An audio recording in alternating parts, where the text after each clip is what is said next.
Já tenho muitas outras passagens, né? Mas só que essa está sendo diferente para mim, porque os outros lugares que eu passei não tem presídios, né? Assim, que tenha alas, né? Arco-íris. E para mim foi muito difícil, né? Que por longos anos aí, né? Desde os meus 17 anos até agora, os meus 26 anos, eu estive aí que ficar entre sai, entre sai, entre sai, no meio dos demais detentos, né? Para mim, é uma experiência nova. Esse 1 ano e 1 mês, eu presa, já passei por outra cadeia em Alta Floresta, entendeu? Que não tinha uma ala como essa, entendeu? Sofri bastante, apanhei, já fui oprimida, entendeu?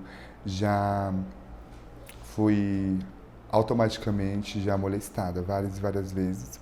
Já estou aqui, vai fazer 2 anos já, por um crime que eu não cometi, estou no lugar de uma outra guria.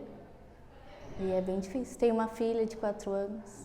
Eu sou natural de Pelotas, Rio Grande do Sul. Sempre me assumi, desde criança, como uma pessoa trans, mas saí de casa por ser filho de uma família pobre. Saí da minha cidade natural, que é Pelotas, fui para Porto Alegre, onde, para me sustentar, comecei a me transvestir. Na rua me chamavam de Maria João, porque de dia eu me vestia de menino e de noite de menina, porque eu trabalhava como dançarina. Teve um dia, eu estava mexendo nas minhas roupas, daí eu comecei a chorar por causa daquelas roupas de menina, não via mais cueca, não via mais bermuda.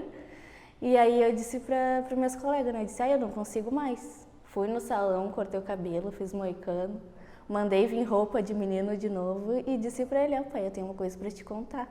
Aquela menininha que tu e minha mãe esperavam, tão ansiosos, cresceu, continua a mesma, mas ela se veste como menino, ela usa o cabelo como menino e eu espero que tu aceite.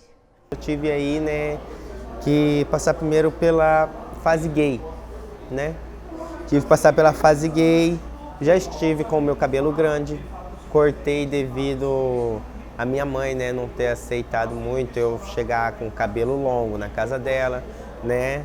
Aí toda vez que eu ia para casa da minha mãe eu tinha que cortar meu cabelo, né? Então meu cabelo agora tá pequeno. Então assim, eu tenho me identificado como uma transexual, né, assim, pela forma de vestir, né, pela forma de se comportar. Entrar nessa vida do crime, de cometer alguns assaltos, foi justamente a falta de oportunidade, porque o mercado de trabalho me rejeitou.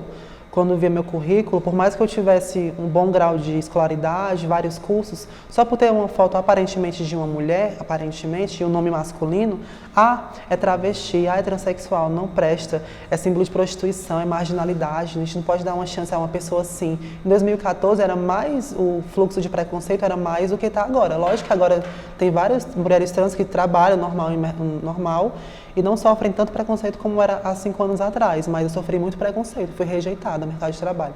Tem 6 anos que eu estou aqui, né, que eu conheço o projeto homossexual. Eu estava preso na unidade lá de Oliveira, Nelson Pires, e eu não tenho muito o que reclamar do tratamento lá, não.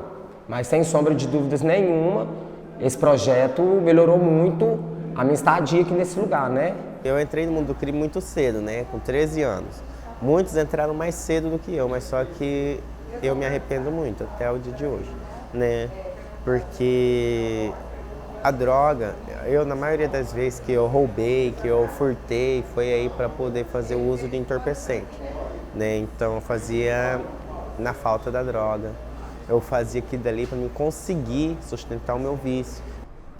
O cárcere, para mim, no começo, era uma coisa que me deixou deprimida, você entendeu? Ficar preso, privado da liberdade, era horrível.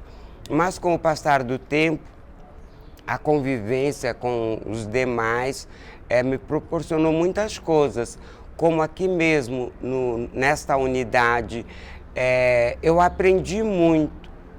A experiência de estar um lugar, um espaço para a gente, sabe que não é fácil para a gente, não é fácil para a gente homossexual. Não é muito fácil, porque é muito preconceito, entendeu? Muito preconceito com agentes, entendeu? Que zoam, entendeu? Xingam, maltratam. Eu sofri uma agressão física lá, que uma coisa que eu nunca imaginei que pudesse acontecer. Eu perdi um testículo de tanto apanhar de um agente penitenciário da COP, sabe? Foi depois disso que eu tomei a decisão de assinar o termo e vim pra cá, acreditando que aqui eu ia ser tratado com mais respeito, com mais dignidade. Existe bastante preconceito. Eu já sofri preconceito aqui dentro da parte dos funcionários, da parte até da chefe de segurança. É que nem na cozinha. As gurias que trabalham na cozinha, elas falam, então, a gente está precisando de gente, tem bastante vaga, mas quando a gente chega para pedir, nunca tem. E se tu perguntar, conversar com qualquer uma da cozinha, elas vão dizer, machorra não trabalha na cozinha. Não pode fumar do mesmo cigarro. Muitos são obrigados a guardar droga, ou em troca de não apanhar, de poder ficar dentro da cela. Eu passei pelo Carandiru. Aqui hoje em dia a gente não vê mais o que acontece, que era muita morte. Aqui nesta unidade mesmo poderá acontecer uma morte, mas só se for uma morte natural. No Carandiru, onde eu passei, você tinha que ser uma pessoa muito íntegra nas regras que eles impunham, você entendeu? Porque senão era motivo para a morte. Um cigarro que eu pegasse de um preso sem pedir, já era motivo para debates e até chegar ao óbito, se eu não soubesse conversar. Que o agente chegou na cela, uma travesti amiga minha pediu ele um pão, que ela estava com fome, e ele falou para ela, eu te dou o pão se você me mostrar os seios. E ela mostrou e ganhou o pão. Ela estava com fome, ela teve que mostrar. É sofrido, aonde a mãe chora e o filho não vê. Sofremos, temos alegrias, temos tristezas, mas não é um lugar de, tipo assim, um lugar, tipo assim, ruim, não vou dizer, vou definir, não é. É só um lugar, assim, meio tenebroso, palavra certa. Chantagens, né? Se a gente não fizer tal coisa, a gente acabaria penando, né, por aqui dali. Relações, né? Ter relações com a pessoa. Era sigilo absoluto, porque eles não queriam que ninguém ficasse sabendo.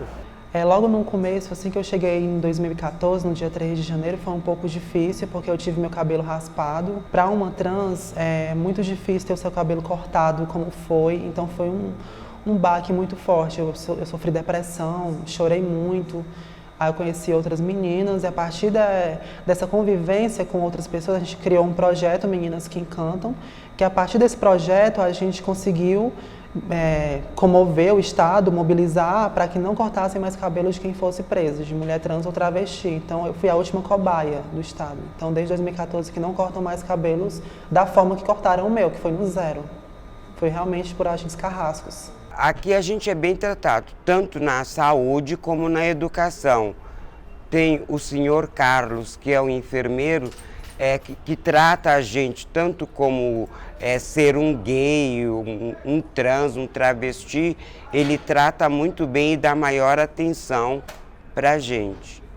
Olha, o projeto é muito bom, né? A gente tem muitos projetos de trabalhos também, né? Tem alguns que estão a ser aí desenvolvidos, outros estão para ser aprovados. Nós, ela era 3, eu, Natasha e Natália, as duas que estão no Carumbé, fizemos uma carta para o juiz e o juiz automaticamente mandou para o desembargador, PRI.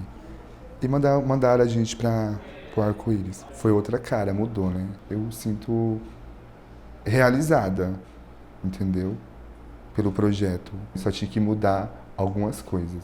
Porque antigamente, quando essa cadeia foi fundada, né, em 2016, a gente era respeitada, a gente tinha um espaço reservado para a gente.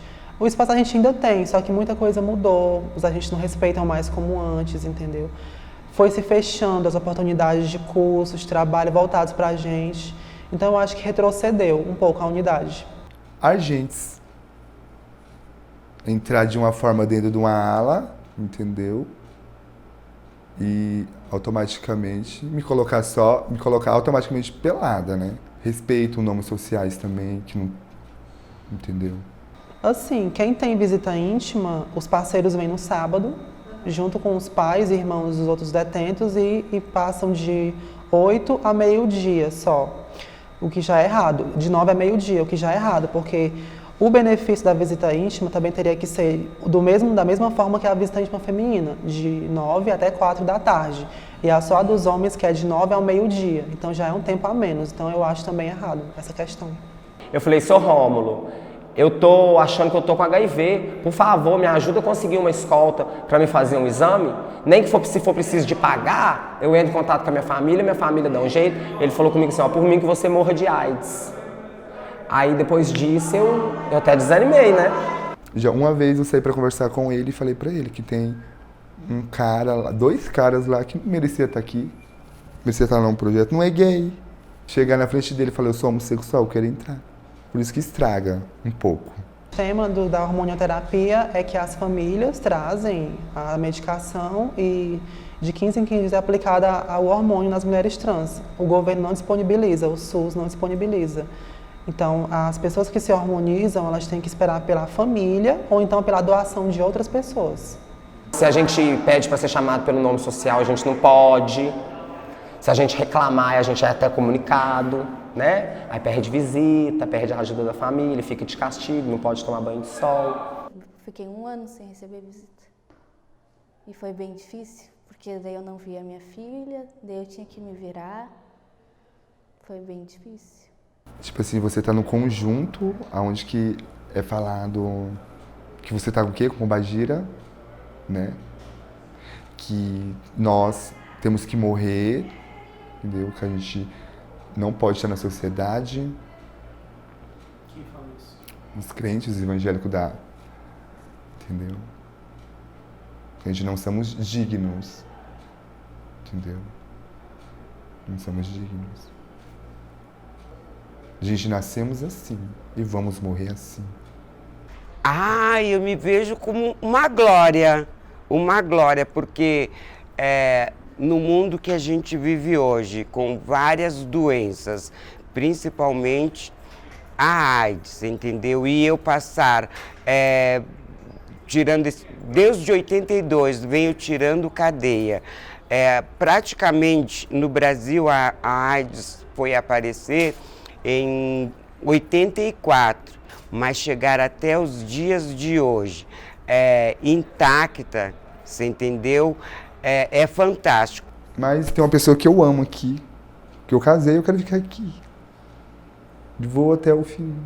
Eu quero sair daqui, trabalhar, ajudar minha família, ficar de boa, tranquilo e vir visitar ele.